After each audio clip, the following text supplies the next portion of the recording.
Alhamdulillah, hamdan katsiran thayyiban mubarakan fih kama yuhibbu wa rabbuna wa yardah.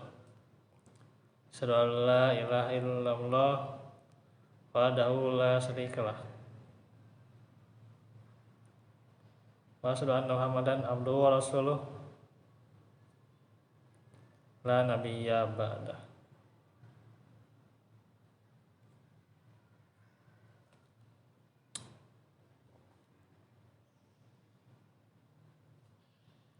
Ikhwatu fillah, alhamdulillah, bersyukurlah ni'amillah, pada sore hari ini kita berjumpa lagi setelah kemarin karena ada yang sakit ya, kita menunda ya, walaupun saya sudah kesini ya tidak apa-apa. Semoga menjadi ladang pahala walaupun hanya satu pahala, niatnya saja ya.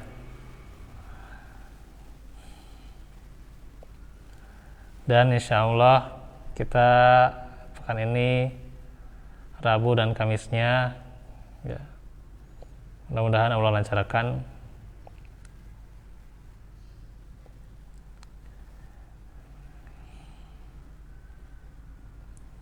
Ikhwatu fillah, insya Allah kita lanjutkan lagi di Rabu yang terakhir ini ya. Oh, masih ada Rabu ya? Oh, yang keempat sekarang ya? Oh iya.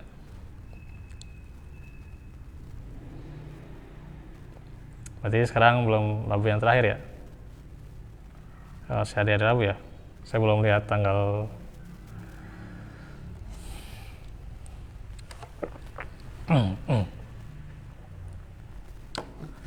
Insya Allah kita lanjutkan kembali pelajaran bagaimana menuju negeri keabadian ya.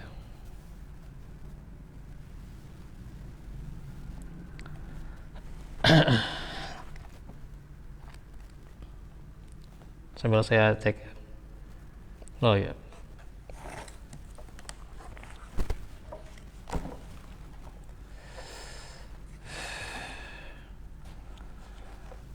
Di bulan kemarin sudah seputar alam barzah yang bagian pertama.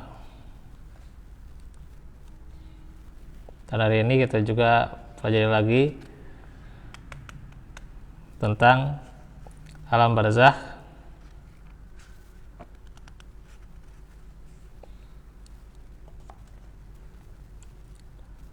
di antaranya hadis dari Bara bin Azib dari Abu Ayyub Al-Ansari. Dia berkata, suatu kali Nabi keluar pada saat matahari telah condong ke barat. Tiba-tiba beliau mendengar sebuah suara. Beliau lantas bersabda, ini adalah suara orang-orang Yahudi yang sedang diazab dalam kuburnya. Hadis riwayat Bukhari dan Muslim.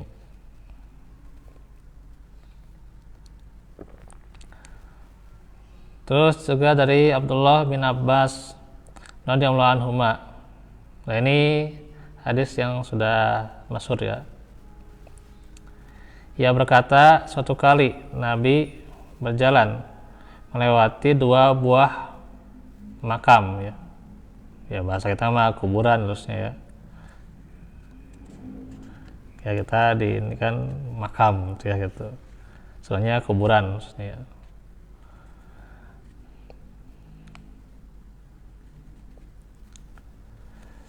Beliau lantas bersabda, kedua orang mayat ini tengah diazab.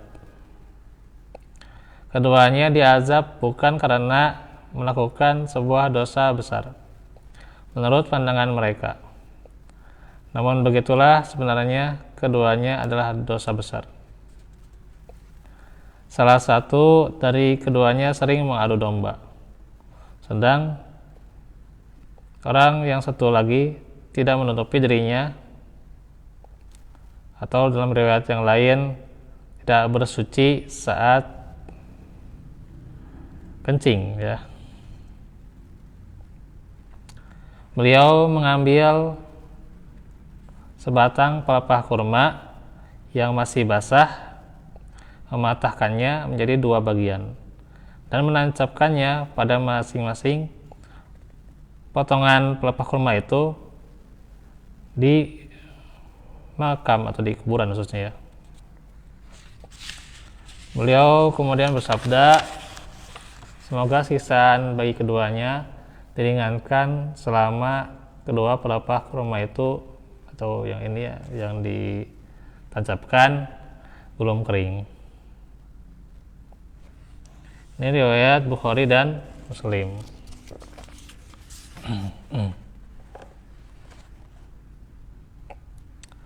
Hadis yang pertama,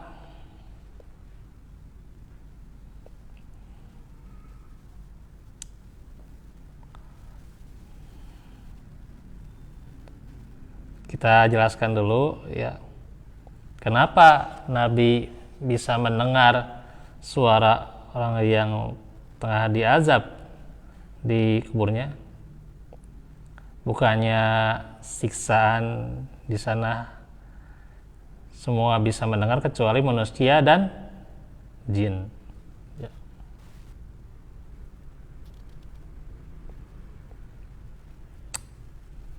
Nah, ini perlu kita pahami bahwasanya dari hadis yang kita pelajari ini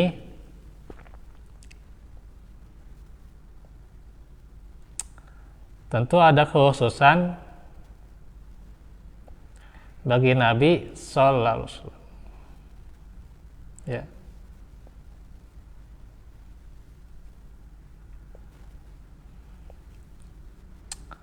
Karena beliau adalah yang pelanjut estafet dakwah sebagai Nabi dan Rasul. Dan itu pasti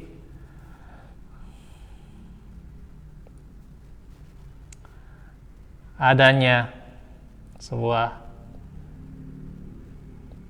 katakanlah diantaranya mukjizat, ya, yang Allah berikan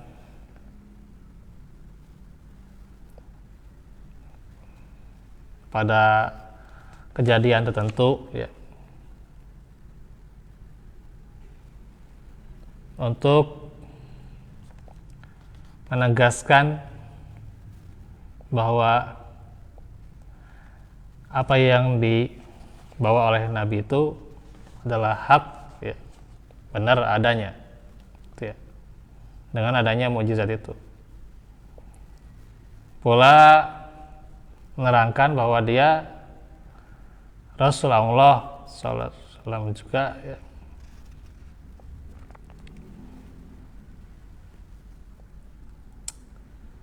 Artinya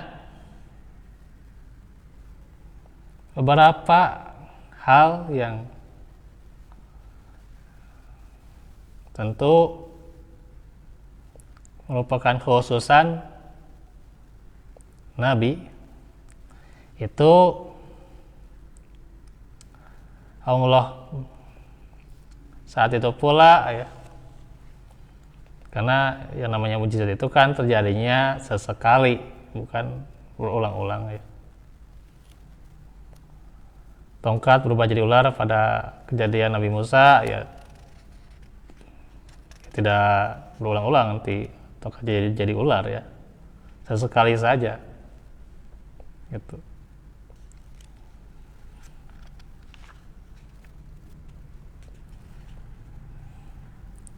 Maka ini pada suatu kejadian tertentu Allah dengan kuasanya adanya mukjizat, adanya kekhususan ya dari Nabi dan Rasul. Dan setelah itu ada karomah, ada maunah juga kan diterangkan oleh guru-guru kita ya. Termasuk di sini juga diterangkan ya. Kemudian saya juga mendengarkan sedikit-sedikit ya sambil santai itu ya, sambil tiduran itu ya. Itu ibu-ibu pengajian menerangkan tentang maunah gitu.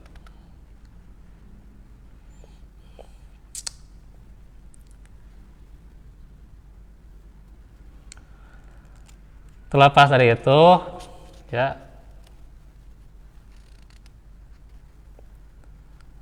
wallahu a'lam bishawab, dan kita menutup pintu ya,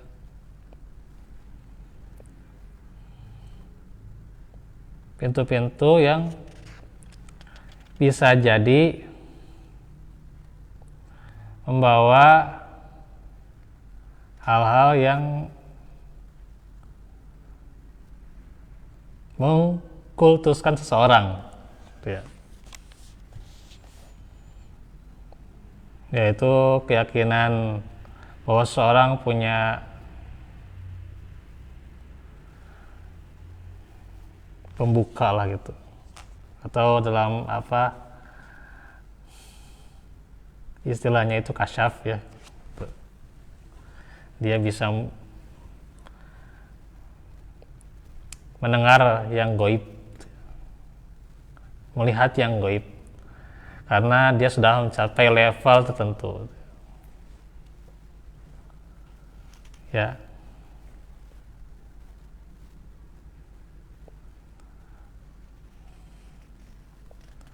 Jadi levelnya level misalnya prawali, Allah a'lam bishawab,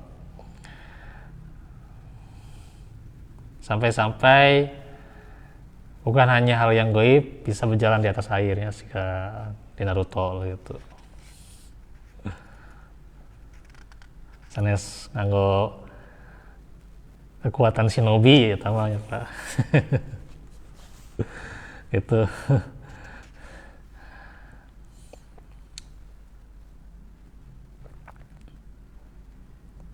Terlepas dari itu ya, kita menutup pintu-pintu itu sebab akan mengkultuskan seseorang ya, istilahnya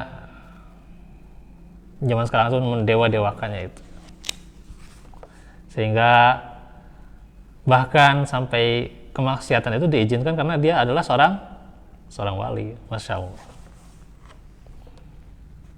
ya. Kita tutup jangan sampai pintu itu terbuka ya, sampai-sampai kotoran si hewan itu dianggap suci karena si hewannya dianggap wali. Insya Allah. Ya, zaman sekarang masih ada keyakinan demikian ya, pengkultusan seperti itu arah-arahnya ke kemusyrikan ya, arah-arahnya kemusyrikan, hingga dia punya kasar tertentu katanya bisa ditendang jin. Insya Allah. Ini keyakinan seperti ini, aduh, insya Allah masih ya, masih ada. Karena itu ketika kita membaca hadis seperti ini, kita yakin bahwa memang Nabi SAW mempunyai kekhususan tertentu ya. Tapi disinilah yang menegaskan bahwa beliau itu adalah seorang Nabi dan Rasul ya.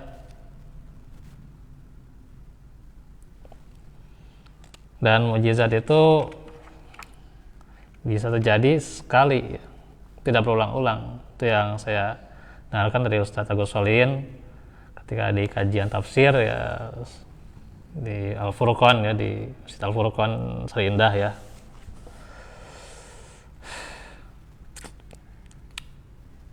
Nah, ini yang kita harus pahami. Artinya kalau di dalam hadis ini Nabi mendengar, nah itu berarti hak adanya azab kubur. Ya. Kembali menegaskan lagi, azab kubur itu adalah itu adalah hak. Ya. Ya. Sebenarnya apa alasan bagi mereka yang menolak adanya nikmat kubur maupun azab kubur? Apa alasannya gitu ya? Hadisnya banyak, ayat-ayat juga menguatkan. Ya. Ya kemarin tentang Firaun ya gitu, surah Al-Mu'min ya. Atau Ghafir ya, ayat 45 sampai 46. Nah, sekarang ini ya gitu. Artinya ini kan sudah tahap diperlihatkannya jelas-jelasnya gitu ya, dengan adanya Nabi mendengar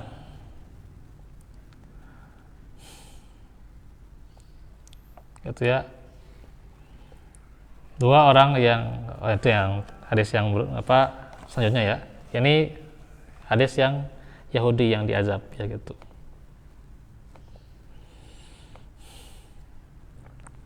Nah itu ketika Nabi keluar pada saat matahari telah condong ke arah barat, beliau mendengar sebuah suara gitu ya gitu.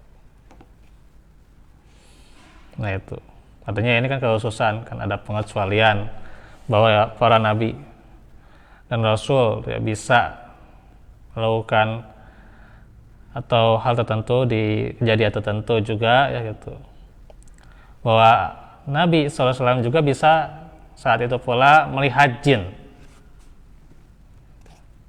dan beliau pernah mengikat setan.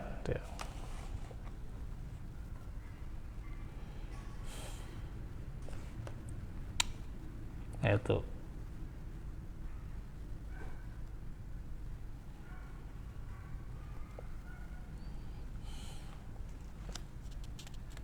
Nah, kembali kita sekarang ke pelajaran yang bisa kita ambil,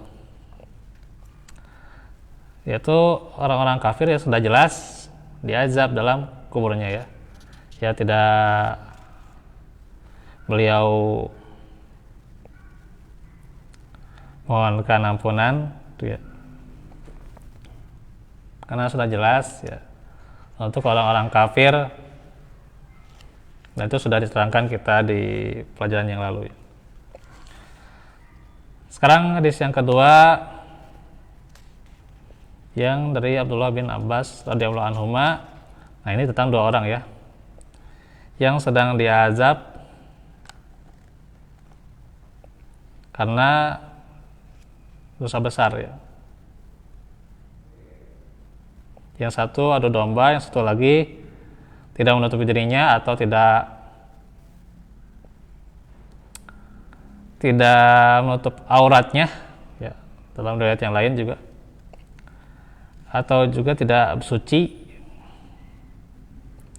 saat kencing ya, tidak membersihkan ya.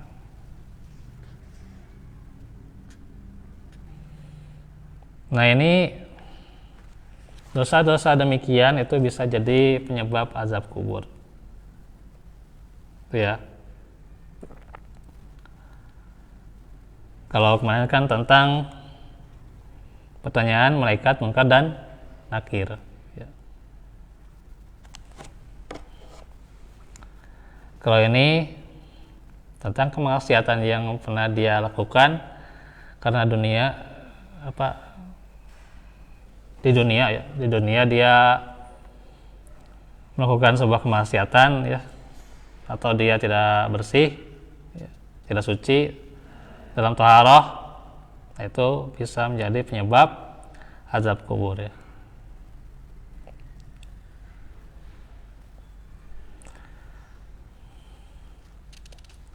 Artinya ini ya Allah alam, karena yang namanya di alam barzakh nanti itu ya,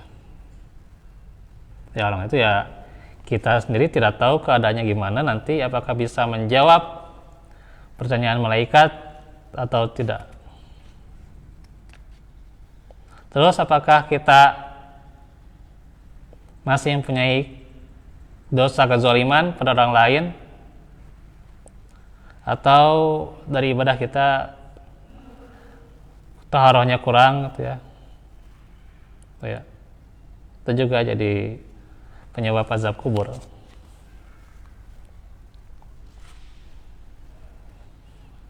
Ya semoga saja tidak tidak. Tapi ini jadi bahan renungan buat kita gitu ya. Termasuk juga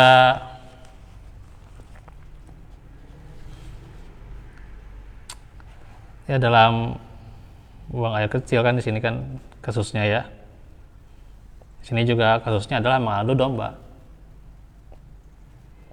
Ya ketika seseorang tidak menjaga lisannya, ya, dan itu dia menjadi dosa yang terus terbawa hingga ia meninggal, maka juga dia akan terkena azab di dalam kuburnya, di alam barzakh. Ya. Tuh. Di alam barzakh ya, karena dari diterangkan ya, barzakh beda dengan dan kuburan ya beda. Terus juga ketika orang taruh ya, taruhlah juga wudunya kurang tepat, itu bisa jadi ya, wudunya kurang tepat ya, atau sholatnya juga ya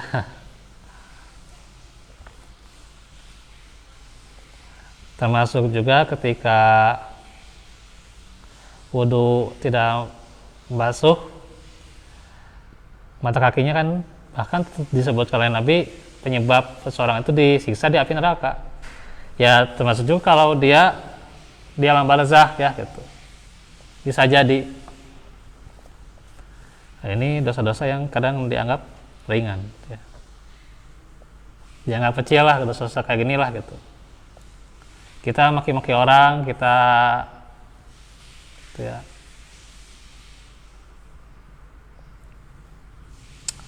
dengan lisan kita menyakiti hati orang, menzalimi gitu ya. Terus terbawa orang yang dizalimi tidak memaafkan, menjadi rasa kepahitan gitu ya, hingga akhirnya ternyata menjadi penyebab azab di alam barzakh. Karena apa? Tidak menjaga lisan.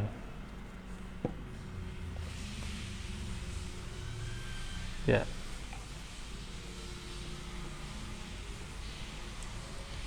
Dan juga seseorang ketika ibadahnya atau taharahnya juga tidak benar, ya, wudunya tidak benar, termasuk ketika mandi janabah tidak benar, ya, caranya, kaifiatnya, itu juga bisa menjadi azab di alam barzakh. Artinya ada unsur ubudiyahnya, ada juga unsur sosialnya ya gitu. Yang itu juga bisa jadi ya. Nah makanya kita harus benar-benar bisa diri, introspeksi diri terhadap ibadah kita, pula terhadap hubungan kita sama manusia ya, dengan makhluk Allah ya, sudah sampai mana ya gitu. Apakah bisa menjadi amalan di alam barzakh nanti sehingga menjadi nikmat kubur, atau justru malah menjadi siksaan, wal iyadzubillah. Dan ketika seseorang mengingat akan dirinya, akan kesalahan yang dia lakukan, untuk dirinya sendiri ya di dalam beribadah itu kurang sekali ya. Dan pula kepada orang lain niscaya dia tidak akan banyak berkomentar, tidak akan banyak menuduh terhadap orang lain karena dirinya adalah merasa kurang dalam hal itu ya.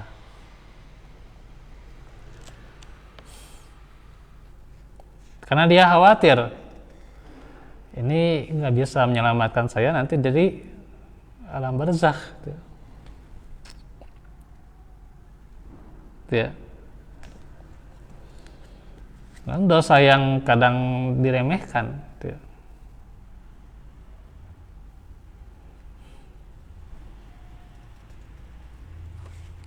Kembali lagi,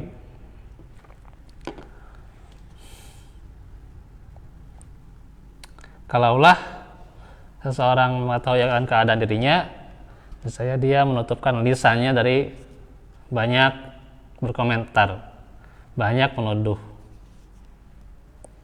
rasa arogansi, rasa tidak percaya pada orang lain gitu ya. Karena ya dirinya juga merasa kurang gitu.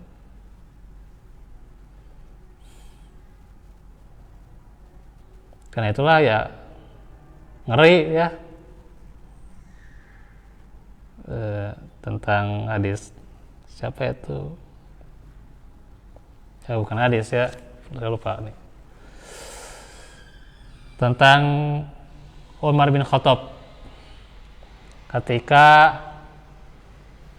mengetahui tentang perkara alam barzakh ya. Udah pernah mendengar belum? Di sini nggak ada ya, nggak ada di bukunya, nggak ada.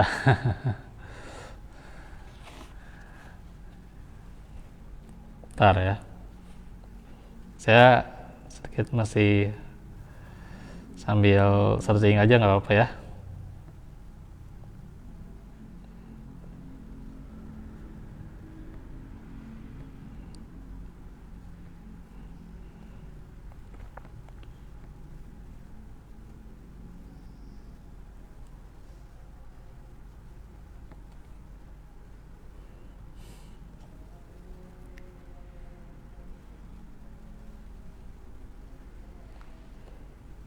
Tapi ini kalau yang apa, kisah Umar bin Khattab bentak malaikat munkar dan nakir itu Allah alam ya, itu nggak tahu itu riwayatnya, saya nggak ini ada ini ya.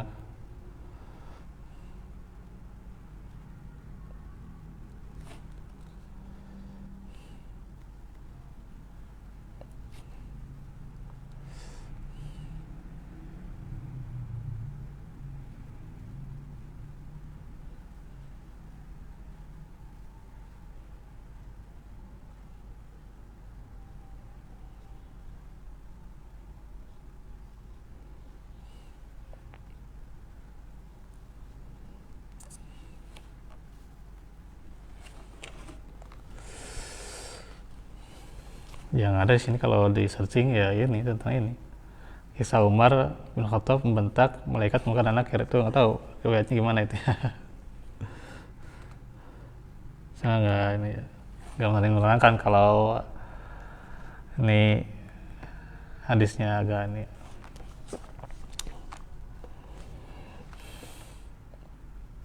Yang pasti ada ya, keterangan bagaimana sedihnya para sahabat radhiyallahu anhum ketika mengetahui tentang perkara barzakh ya. Ngeri gitu. Maka lisan mereka dijaga ya. Amaliyah mereka, hafal mereka dijaga gitu. Nantilah kalau saya ada waktu nih, saya lebih ungkapkan jelas ya tentang ini ya. Yang pasti ini sudah belum kita merenungkan hal ini ya gitu.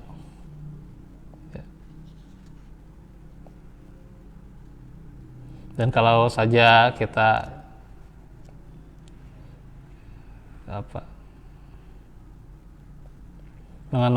mengenai perkara kita itu ya, tahu amal kita itu ya, lisan kita atau apalah amal kita lah gitu.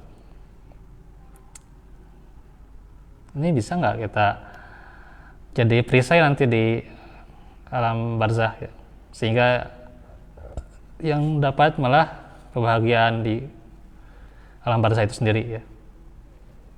Belum tahu kan. Belum tahu.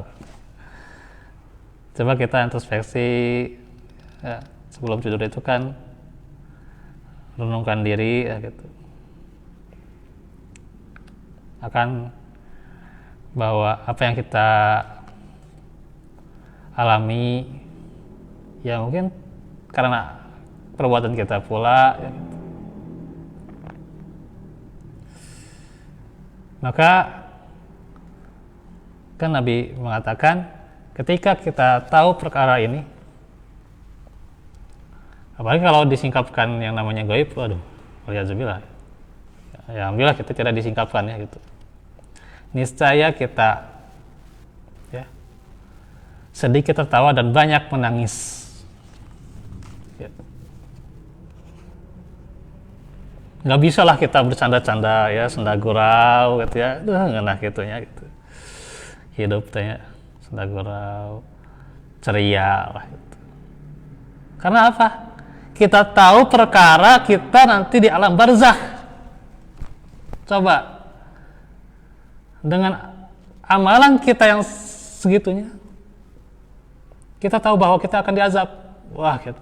Masya Allah.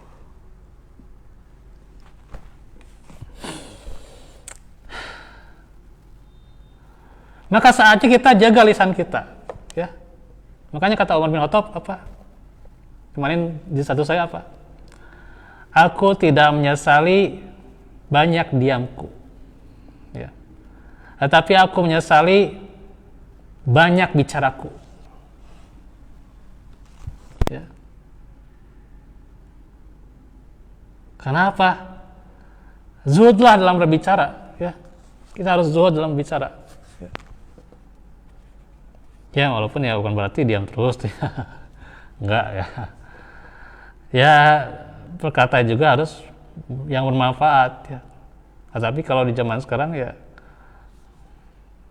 untuk menjaga lisan kita dari berkata yang tidak bermanfaat itu susah. Ya.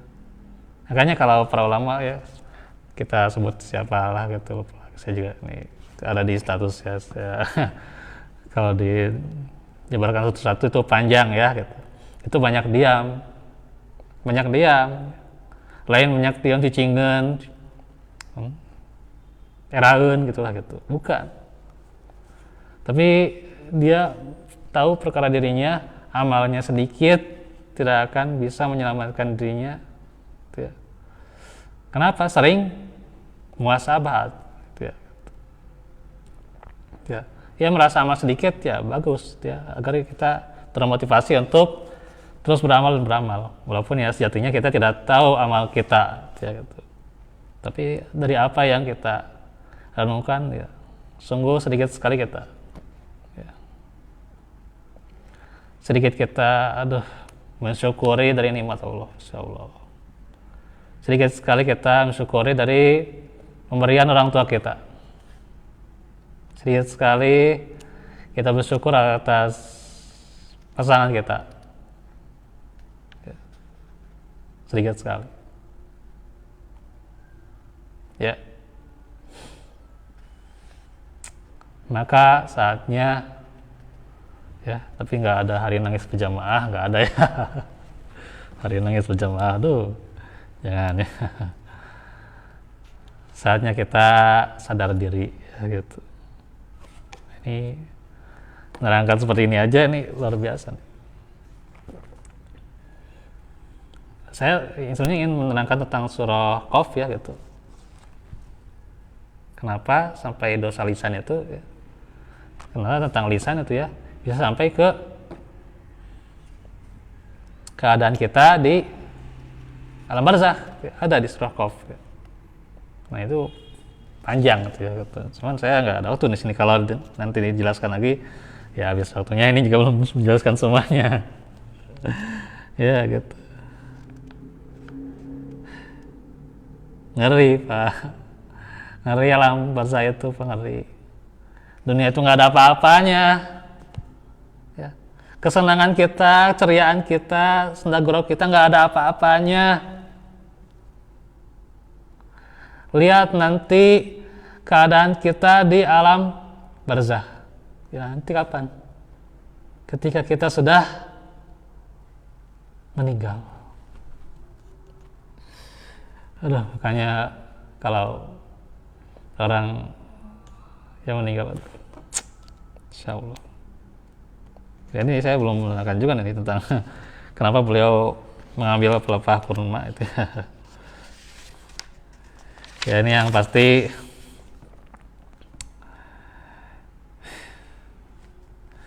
bukan ukuran juga ketika seorang itu mengambil sesuatu atau bunga atau apalah gitu, itu bisa mengingatkan azab kubur ya, atau dibanjur di kuburannya, enggak, itu mah enggak sama